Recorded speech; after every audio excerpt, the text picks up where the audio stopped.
Hello. Today I'm going to make a very simple beef stew. My Sicilian family, most of my recipes are from them, and at least back in the day, Sicily is not a very wealthy place, so most of the recipes are very simple. However, when looking at them you go, well, that sounds kind of plain, but they're amazingly good.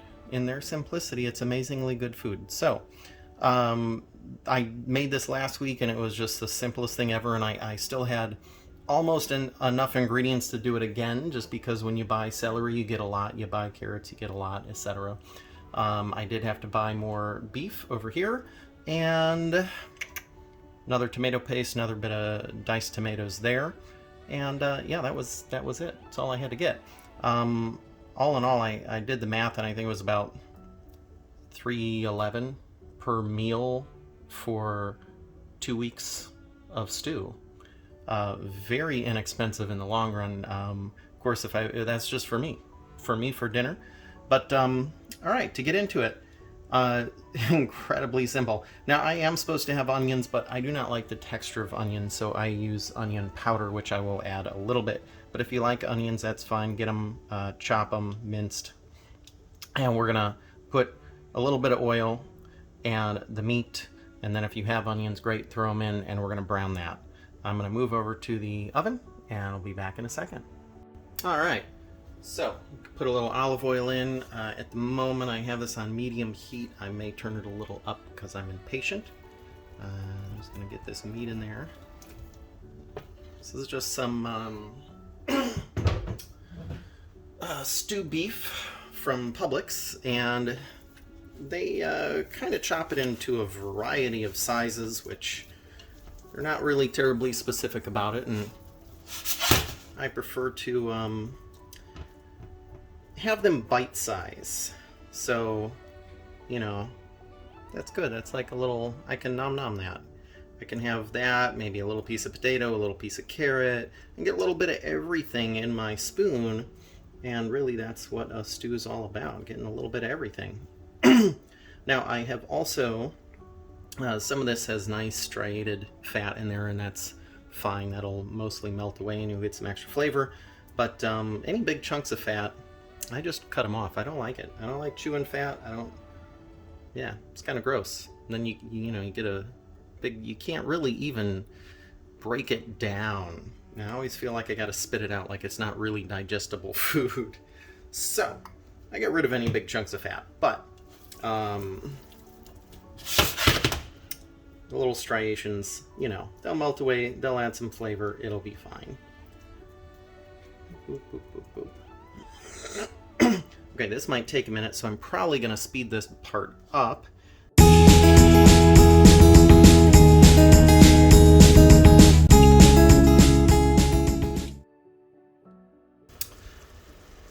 Okay, so the meat is mostly browned, and now my actual directions say from the family to dump all the juices out, and it actually says drain oil out of pan. So this is a mix of olive oil and juice from the beef, and I say, why would I want to do that? What's wrong with a little beef juice and olive oil? I think that's totally fine and adds to the beef stew. So I am going to do, though, is turn the heat down and start adding my ingredients. And it literally just says to add all ingredients and simmer for 2 hours. Now, don't cut out right there, though. There's a couple other bits and pieces here, such as the can. My good old grandmother told my mom, oh, you just whatever can of tomatoes you add, fill it with water and add that too.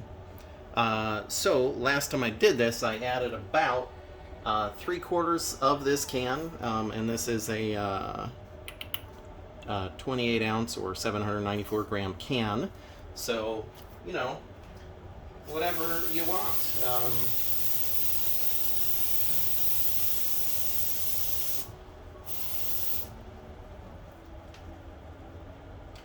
The great thing about stew is it's a catch-all. It's whatever you can put in there. So there's that.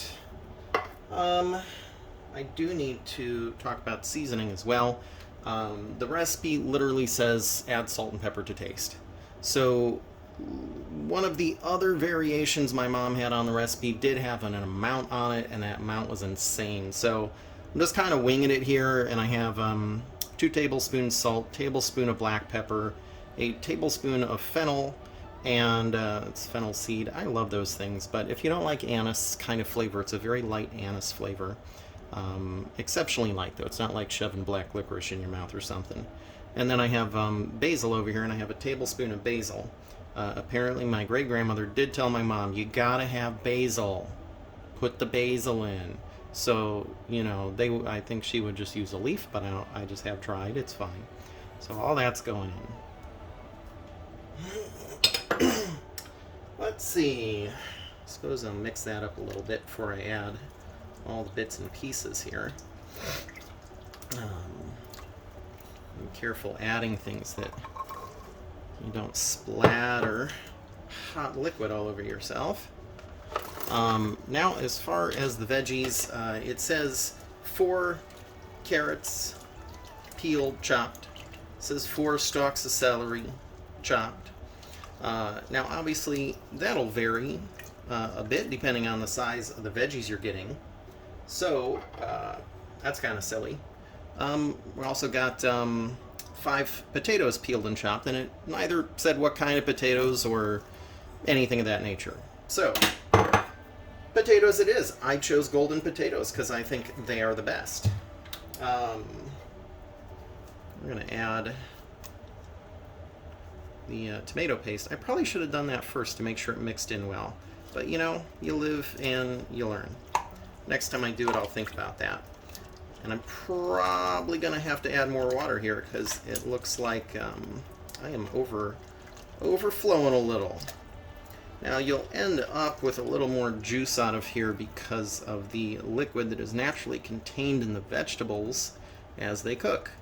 But you will also start steaming it off, which is all fine. So it kind of balances out. You know, last time I ended up adding, now that I think about it, I ended up adding a little more water just until everything was covered. Because obviously it's kind of hard to stir this way. It's kind of hard to mix everything in really well. And I should have also added the onion powder already, which I did not think about ahead of time.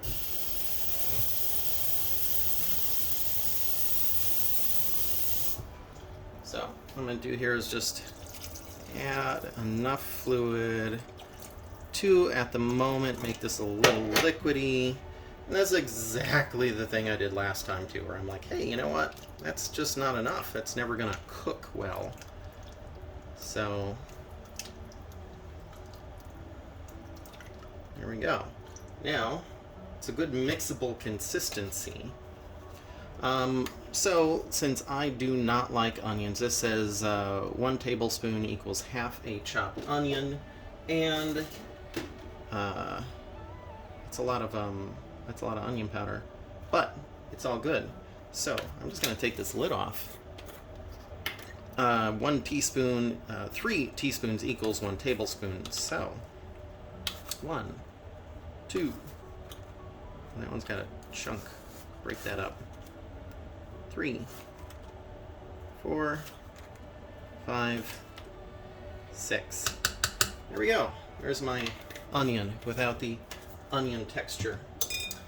And before I even bother mixing that in, you know what? I love oregano. Good old Italian boy. Gotta have some oregano. Just gonna throw that in too. And you know, if you like different things, you just put different things. It's seasoned to taste, you know? So season it to taste.